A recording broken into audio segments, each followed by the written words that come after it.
All right, it is Lambo's Water Sports featuring the Big Brother.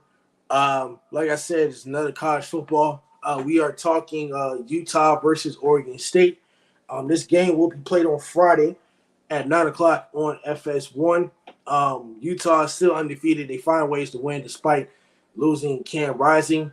I think Oregon State is a potential team to possibly compete. Like I said, they're the little brother to Oregon, but they're 3-1. They have DJ Luge, the former Clemson transfer. They went in a tough loss against Washington State. I think Oregon State can win this game at home. I don't see them losing two straight. Now, as much as I like Utah, the points, 14, the offense is still struggling. Nate Johnson still needs work here and there. I don't think this defense is capable enough of stopping Oregon State. Now, Oregon State's a different breed, but I'll be shocked if they scored only 7 points like UCLA did. But Oregon State has an experienced quarterback who's played in the ACC for 3 years. So I'm not saying the ACC is all that, and I'm not downplaying the competition. But I'm going to pick Oregon State to win this game. I think it'll be 35-28 because Oregon State just has a better offense. And I think they have two great running backs that they use, especially last inning against Washington State. They just fell short. So I'm going to take Oregon State to win this one. I'm riding with my boys. I'm riding with Utah, man. I'm going with Utah until they give me a reason not to. And that would honestly be at this point losing a game or their defense not showing up. Their defense is allowing 9.5 points per game. It's disgusting. They're 51 yards allowed on the ground per game and just over 200 yards passing. So I think that the offense of Oregon State is definitely going to get slowed down.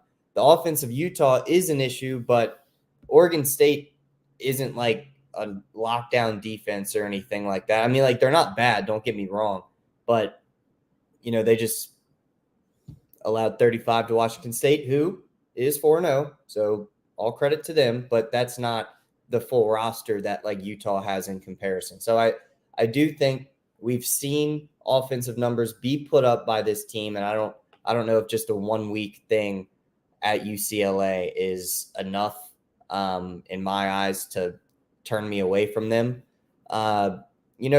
Johnson's got to play better. We know that. He's not super accurate all the time, but his numbers haven't been awful, but they're not throwing a lot with him. So if Oregon State can lock in on trying to eliminate his ability to impact the game with his legs, then yeah, I could definitely see this game going the other way. But until Utah's defense doesn't look like they're one of the best in the country, I'm going to roll with them because I believe in what they can do offensively to not lose the game, pretty much. I think their defense is good enough through 4 weeks that they can lead the way to wins, and the offense can do what they need to do to, fulfill their end of the bargain is really what I'm getting at. So I see your pick. I respect your pick. But I'm definitely going Utah here over Oregon State. And yeah, you can lock me in to Utah for the rest of the year if they win this game. I am locking in dubs for them until obviously they play some of the bigger teams. But like I said, until they give me a reason not to say that they're going to win, I'm going to go with them. I've said this since week 0, since before they even played a game. I'm going with Utah until they give me a reason not to, and they have yet to do that, primarily based on how good the defense has been. I agree. But this is college football, and I probably said it on a different level of football. If your offense can improve, the defense can only do so much. Like I said, it's 4 weeks. We're 5 weeks in. So how much juice does the defense have? Will injuries start piling up because you already lost your quarterback? Are you going to have injuries on your defensive end as well? So it comes down to that as well.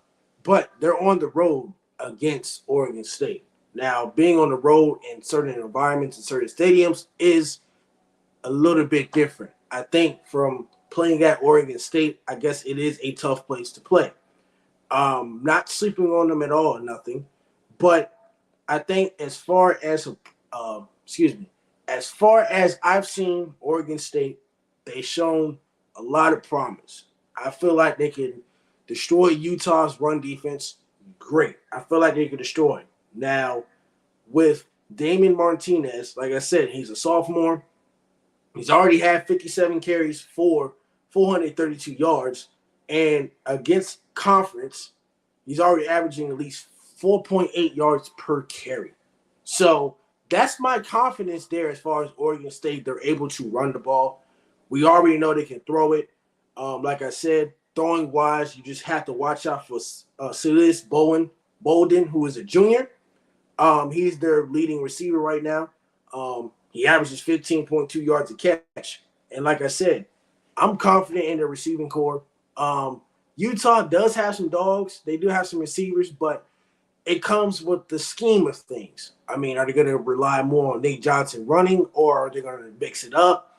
I mean, it just comes down to an offensive game plan. Now, I understand he hasn't played, and I understand Cam Rising. We expected him to be the runner for the Heisman and stuff like that as well. I like Utah. I like the 13 personnel, but I feel like this is the game they're just going to lose. Like, I know I said that last week against UCLA, and Lord, UCLA disappointed me. I mean, they scored 7 points. I thought it would be a dogfight, and then, they lose at the end, which I'm fine with that. That's not my favorite team. But I actually thought they'd put up a better fight. I feel like Oregon State would put up a way better fight than, UCLA. UCLA has a freshman quarterback, and Oregon State has DJ Uiagalelei, I guess, who's a senior. He's graduated early, I guess, from Clemson. So he has experience already. He's already played against top-notch competition. So that's why my confidence is for Oregon State. I do respect your opinion. I mean, your pick, obviously, from Utah, you're speaking facts. Obviously, pick them until they lose. But this might be the time where you might have to switch your picks. Yeah, I mean, Oregon State is favored. They're 3.5-point favorites. So I'm pretty sure the percentage thing on ESPN is also like 55 to 35 or something like that. So, or 45, excuse me. But I'm gonna stick with my boys here and I don't know. I couldn't name you more than 3 players on that team, but it's just something that I saw from even though they lost last year after losing, Cam to Penn State, who is obviously a very, very, very legit team. Yeah, I mean, I don't know. There's just something about them from the preseason that I just like all the reports and everything. I just got locked in on them. Yeah, I'm gonna ride it till the wheels fall off. Ooh, well, the next game we got to get into is the ACC matchup. All right, last year's matchup I stayed close and tuned in. This is Clemson versus Syracuse. All right, both teams are unranked. Syracuse has been off the fast starts, but at the end of the season they suck. Syracuse is 4-0. Clemson is 2-2. Since 2021 when DJ Uiagalelei was a starter. Clemson's on the road. Syracuse is a different team. Last year, Syracuse was a different breed. And I think Cade Klubnik did play that game. DJ Uiagalelei at this had like fumbles and all this other stuff. It was at home. Syracuse had a chance to win last year, but their offense couldn't score anything. And I give them credit to the defense, and I think Syracuse is a better team. So we will figure out next who we're picking. Will Clemson fall to 2-3, or will Syracuse get the revenge from last season? All right. So that was What is Sports featuring Big Brother. The next episode we'll be talking about is Clemson versus Syracuse.